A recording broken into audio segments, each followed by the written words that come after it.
Bonsoir à toutes et à tous et bienvenue sur 8 Mont Blanc. Je suis ravi de vous retrouver pour le journal de la rédaction. Nous sommes le mercredi 4 décembre 2019. Au sommaire ce soir. Quelle montagne est quid du Mont Blanc dans 100 ans? L'étude européenne Adapte Mont Blanc s'est penchée sur cet épineux dossier depuis maintenant 2 ans. Les premiers résultats ont été présentés la semaine dernière à Chamonix par une équipe de scientifiques. Nous verrons quelles sont les mesures concrètes envisagées avec Emmanuel Jaude.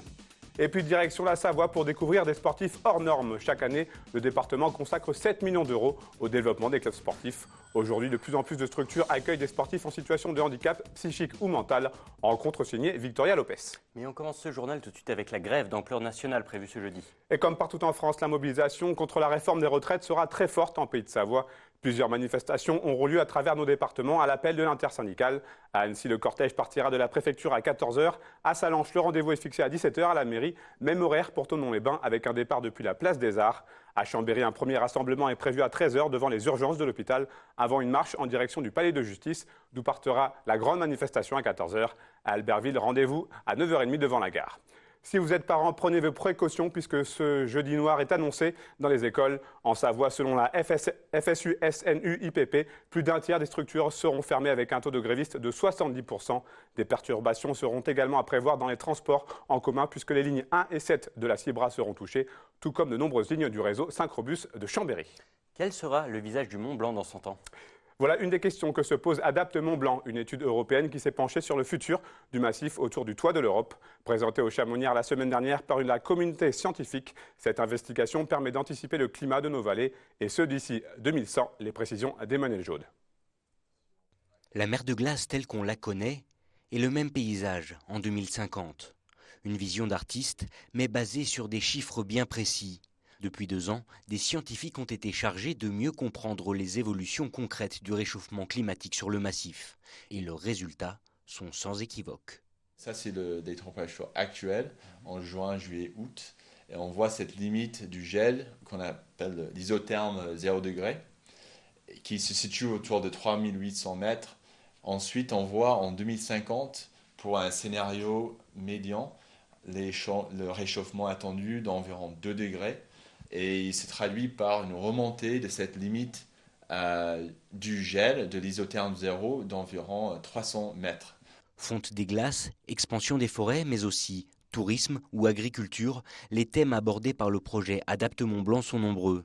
Mais pour arriver à produire et compiler autant de données, le travail s'est fait simultanément, côté suisse, italien et français. Ce n'est pas nous qui avons produit les données, mais plutôt on les a adapté au relief, à la topographie locale du Mont Blanc. Et ça permet justement d'anticiper des tendances de moyenne, que ce soit température, précipitation, mais également des changements d'événements extrêmes qui sont prévus très importants, par exemple côté canicule, estivale, sécheresse, ou d'autres paramètres comme les changements de la durée d'enneigement.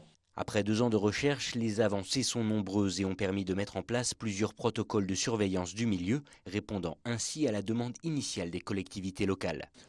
On suit maintenant l'ensemble des sites de haute altitude par rapport à la problématique du permafrost. Donc on a mis en place des systèmes de capteurs qui nous donnent en temps réel les informations qui nous permettent d'anticiper. Par exemple, on aura demain, on sait, des évolutions très sensibles sur les niveaux forestiers, sur la manière dont la faune et la flore vont évoluer et sur la manière donc, du coup, sur laquelle il faut anticiper pour aider ces niches écologiques à subsister. Aujourd'hui, si la phase d'étude est donc terminée, reste à en sortir des recommandations concrètes. Une charte qui sera proposée à l'ensemble des collectivités valaisannes, valdôtaines et françaises à l'occasion de la conférence transfrontalière du 16 décembre prochain. Un mot de la qualité de l'air. Pierre Lambert, le préfet de Haute-Savoie, a signé ce mardi 3 décembre un arrêté interdisant l'utilisation de chauffage à bois à foyer ouvert dans 41 communes de la vallée de l'Arve. Cette décision prendra effet le 1er janvier 2022. Très concrètement, il sera interdit à la population concernée de faire un feu de cheminée dans un foyer ouvert à compter de cette date. Cette mesure fait partie du nouveau plan de protection de l'atmosphère signé en avril dernier. Un focus ce soir sur le sport adapté. Sur les 7 millions d'euros consacrés chaque année au sport en Savoie, le département a attribué 300 000 euros à 25 clubs amateurs de haut niveau. Pour la saison 2019-2020, ces clubs représentent plus de 11 000 licenciés et parmi eux, des personnes en situation de handicap psychique ou mental qui sont de plus en plus accueillies au sein de ces structures. Victoria Lopez a pu rencontrer plusieurs athlètes savoyards porteurs de trisomie 21. Reportage.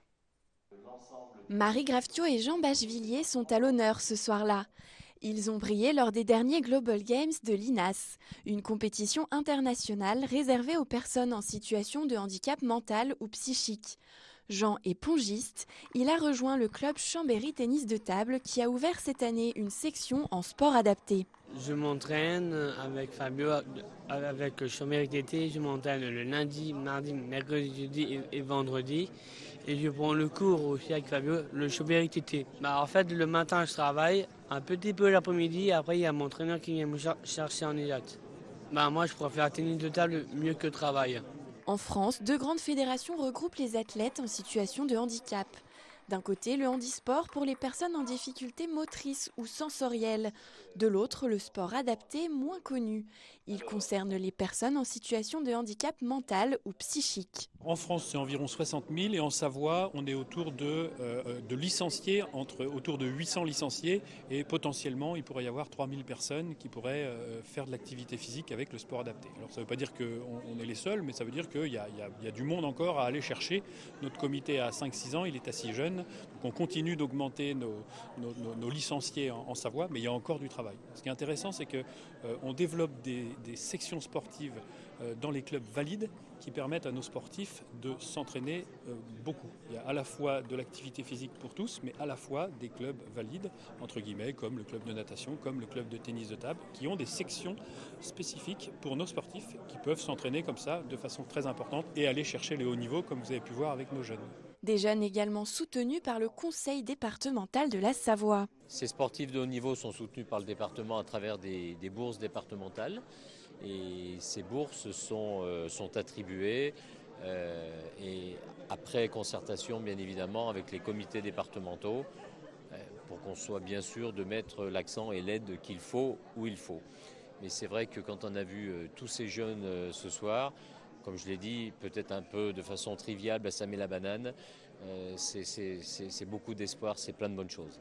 Et je pense que quand on voit les résultats de nos sportifs, on ne parle même plus de sport adapté ou de handicap, on parle de sport. Fiers d'être soutenus et distingués ce soir-là, Marie et Jean n'ont pas fini de porter haut les couleurs de la France et de leurs différences.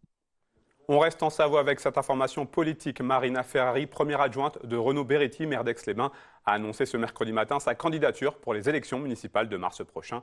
Marina Ferrari, qui a reçu le soutien officiel de La République En Marche, va donc démissionner de son poste d'adjointe. Elle affrontera le maire sortant Renaud Beretti lors du scrutin. Suite ce soir de notre série de la semaine. Une série qui nous emmène découvrir quelques-unes des brasseries du territoire. Elles sont de plus nombreuses en Savoie-Mont-Blanc.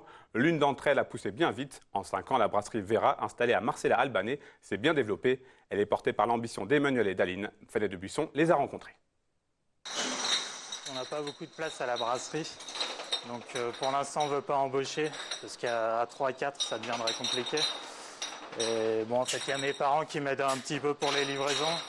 Et puis on a pas mal de machines comme l'embouteilleuse qui fonctionne quasiment tout automatiquement et qui nous fait gagner beaucoup de temps quand même. Chaque année, plus de 100 000 bouteilles sortent de la brasserie Vera. Une croissance fulgurante pour cette entreprise créée il y a 5 ans seulement dans la maison familiale. Tout est parti d'un voyage pour Emmanuel. Avant j'étais plombier, à 23 ans j'ai décidé de faire un tour du monde en vélo. Et j'ai commencé au Canada et aux États-Unis. Et c'est là-bas que j'ai découvert la bière artisanale en fait. Et donc ensuite j'ai été jusqu'en Amérique du Sud et dans chaque capitale je cherchais une microbrasserie pour aller goûter des bières. Et donc je m'étais dit quand je rentrerai de voyage j'essaierai de faire ma propre bière, juste pour m'amuser. Et puis je suis rentré, mes parents m'ont offert une petite formation, une journée d'initiation à la brasserie Armaltais à Annecy. Et ça m'a beaucoup plu et j'ai beaucoup brassé. Et au bout d'une année, j'ai ouvert la brasserie sous forme d'auto-entreprise. Quand j'ai commencé officiellement, je l'ai plus fait pour m'amuser. Je ne pensais pas en arriver là aujourd'hui et en faire un métier qui est à plein temps, quoi. Il y a 2 ans, Aline, sa compagne, rejoint l'aventure. Elle introduit les boissons non alcoolisées et les investissements se poursuivent. Cette machine aura coûté la bagatelle de 120 000 €. À 2, le couple produit 10 000 litres de bière chaque mois. Notre objectif pour le moment, c'est de rester tous les deux, de pouvoir en vivre tous les deux et aussi de travailler des produits qui restent des produits locaux. Depuis l'année dernière, donc, on produit sur la production familiale de l'orge qui est maltée en ce mois de décembre chez Maltin Pot à Cruseille. Et on produit aussi un petit peu de houblon. Donc là, au mois de janvier, on va produire notre bière 100% de Marcella. Les projets ne s'arrêtent pas là pour le couple qui ne chôme pas. Ils viennent d'acheter un alambic pour se lancer dans la fabrication de spiritueux. Après la bière locale, viendra donc le temps du whisky et du limoncello produits ici, au cœur de l'Albanais. Toujours avec modération, bien entendu. Et demain, nous verrons que les brasseurs des Pays de Savoie s'organisent. Ils ont créé un collectif, les colporteurs de mousse. C'est la fin de ce journal. Manu, je te laisse conclure l'émission. Quant à nous, on se retrouve ce jeudi pour un nouveau journal. Merci à vous pour votre fidélité à l'information sur 8 Mont-Blanc.